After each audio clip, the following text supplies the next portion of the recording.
Alrighty guys, got some more Pokemon Showdown here, and today we are leading off with an OU match against Backstreet Boys. Don't think that's the actual band, but you never know. So, I'm using my right hand team, and he's using a team of two Pokemon that can actually trap you in. Gothitelle with the Shadow Attack ability, and Dugtrio with the Arena Trap, but I think we only get to see one of those in the battle. So, let's just kick this battle off, and I'm going to lead off with my Politoed, I think, or my Breloom, as he leads off with Weavile. And he goes for the Fake Out, just 20%, which isn't too bad. I'm going to go for the Mach Punch on the next turn and take him down to his Focus Sash. And he's going to be able to finish me off with an Ice Beam. I know that would have killed right off the bat because this Breloom is Technician Life Orb. So it would have done enough to take out the Weavile. So I go to my Politoed and he goes for the Night Slash, takes down a nice 27%. But that's going to obviously go to like 79, I think, or it's going to bring me up to 79 from leftovers. So I didn't do that much. So that's pretty cool, because it is a defensive Politoed.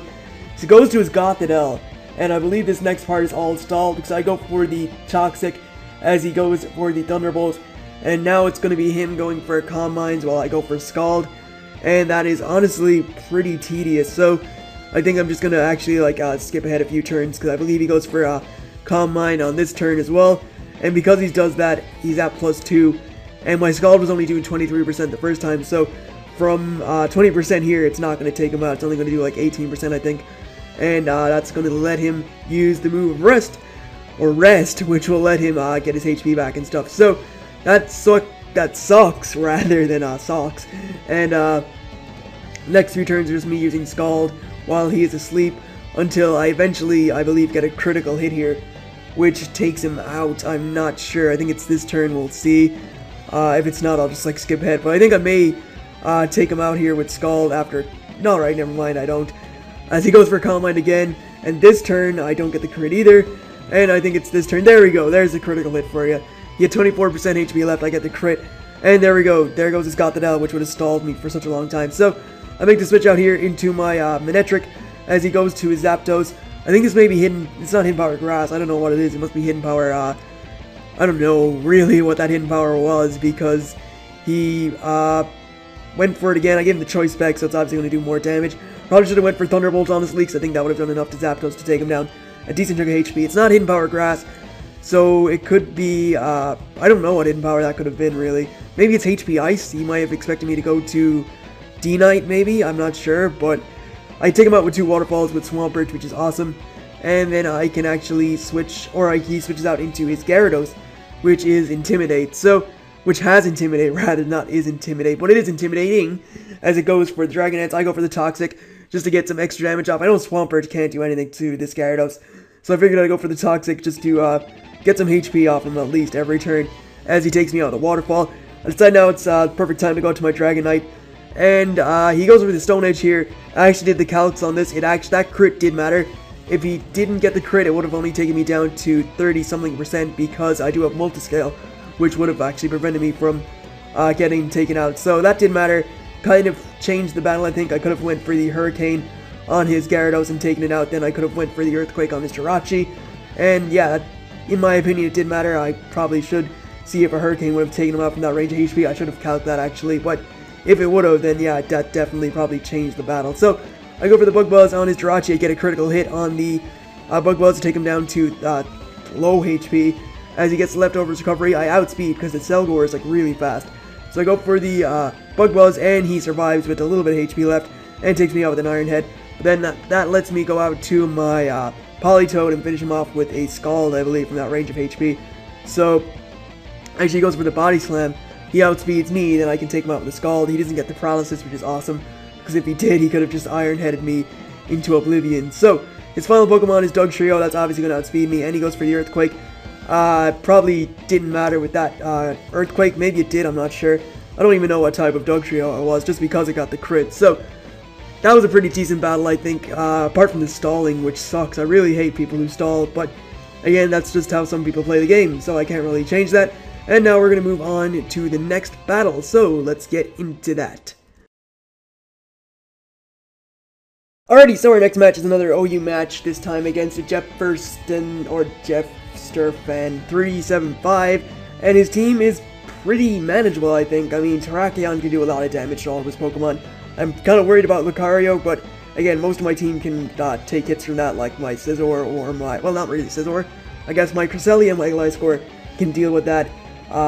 His Gengar isn't much of a hassle. I do have Terrakion for that. I can just Stone Edge it and more than likely take it out in one hit. And then the rest of his team, again, is pretty manageable. So let's just kick off the battle. I'm going to lead off with my Gliscor as he leads off with his Lucario. Knowing that he's in danger and can't do much to my Gliscor with Lucario, switches out into his Porygon 2 as I go for the Acrobatics and take him down near enough to half. So I decided to switch out into my Cresselia, knowing that my Cresselia has massive special defense and massive bulk and can take hits from this thing all day long. Go for the Reflect as he now goes for the Thunder Wave and gets the Paralysis in. I go for the Light Screen on the next turn just to ensure that he can't really do much to me with his Porygon 2. And he now switches out into his Scizor as I switch out into my own Scizor at the exact same time. So we both go for the Swords Dance on this turn as well, getting ourselves a +2. I see that I outspeed him unless there's a speed tie, but I don't think there is a speed tie unless I manage to win it twice. And I get to take him out with the Superpower, lose some HP because of Life Orb, but that's fine, as he now goes out into his Lucario. So I'm not sure if I would have lived Blaze Kick if I didn't go for Superpower. I probably should have ran the Calx, but I didn't, and yeah, it doesn't really matter too much. So knowing he can't do much to Gliscor again, he decides to switch out into his Porygon 2, as I go for the Substitute and get myself an SD up, bringing myself to +2, and that's actually a good position for me to be in.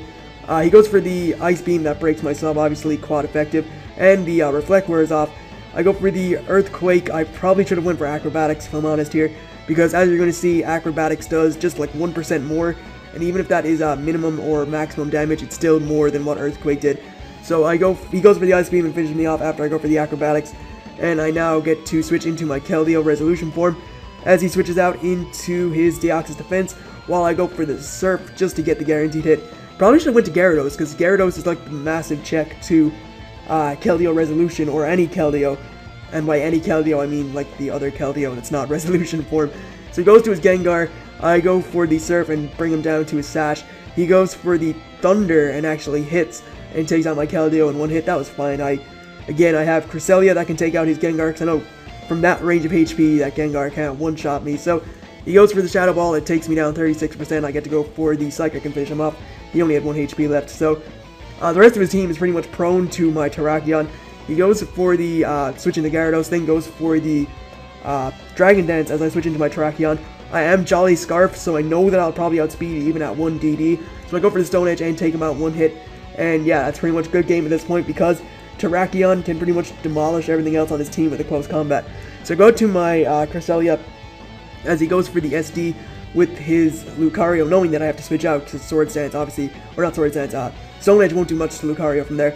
So I survive with like 4 HP or 4% HP, go for the Reflect, and that pretty much savors my Lucario, or not my Lucario, my Terrakion, because I know he can't take me out in 1 hit, and I do get to go for the close combat, outspeeding his Lucario because I am Scarfed.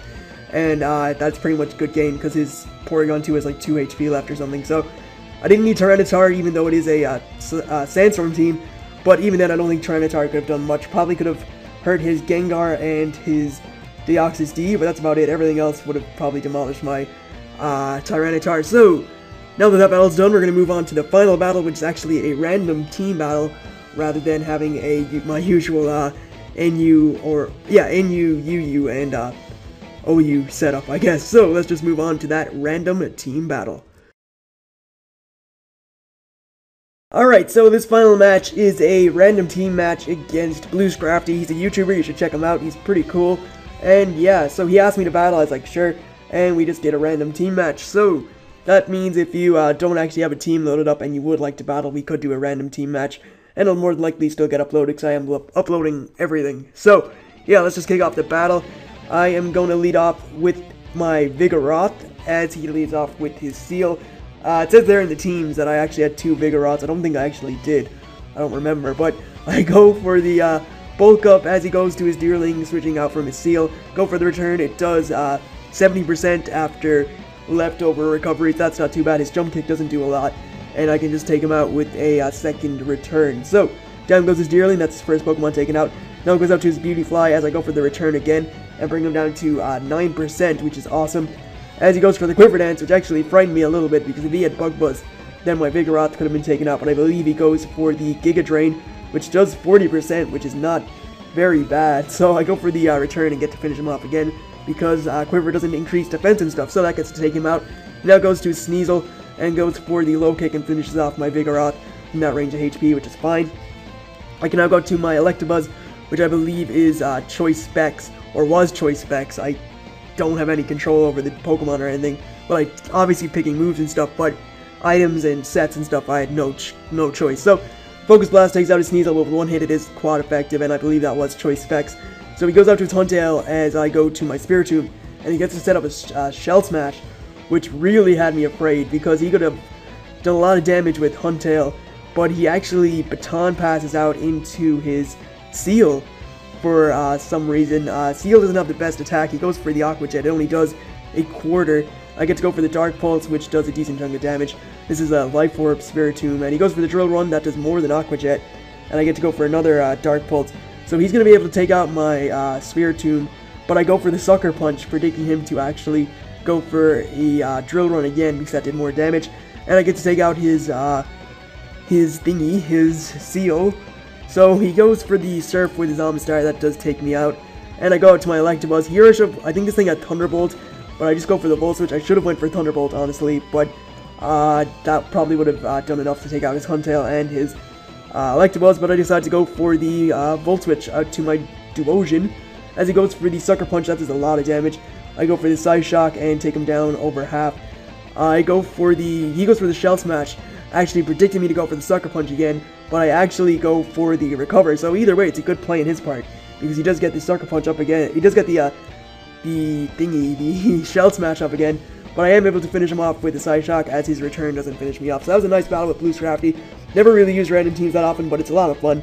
And yeah, so if you guys would like to battle again, or like to battle with random teams, just send me a message or whatever. And be sure to check out Blue Scrafty. So yeah, with all that said and done, I would like to thank you guys for watching. Hope you enjoyed these 3 battles, and I will see you guys for more shortly enough, so catch you then.